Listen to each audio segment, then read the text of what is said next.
மத்திய அதிகாரம் 14 26-33 வரை பார்ப்போம். அவர் கடல் மேல் நடக்கிறதை சீடர்கள் கண்டு கலக்கம் அடைந்து ஆவேசம் என்று சொல்லி பயத்தினால் அலறினார்கள். உடனே இயேசு அவர்களோடு பேசி, திடன் கொள்ளுங்கள், நான் தான், பயப்படாதிருங்கள் என்றார். பேதுரு அவரை நோக்கி, ஆண்டவரே, நீரே ஆனால் நான் ஜலத்தின் மேல் நடந்து உம்மிடத்தில் வர கட்டளிடும் என்றான். அதற்கு அவர், வா என்றார். அப்பொழுது பேதுரு படவை விட்டிறங்கி இயேசுவினிடத்தில் போக ஜலத்தின் மேல் நடந்தான்.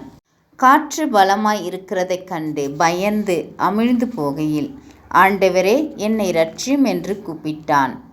உடனே இயேசு கையை நீட்டி அவனை பிடித்து, அற்ப விசுவாசியே, ஏன் சந்தேகப்பட்டாய் என்றார். அவர்கள் படவில் ஏறினவுடனே காற்று அமர்ந்தது. அப்போது படவில் உள்ளவர்கள் வந்து, மெய்யாகவே நீர் தேவனுடைய குமாரன் என்று சொல்லி அவரை பணிந்து கொண்டார்கள்.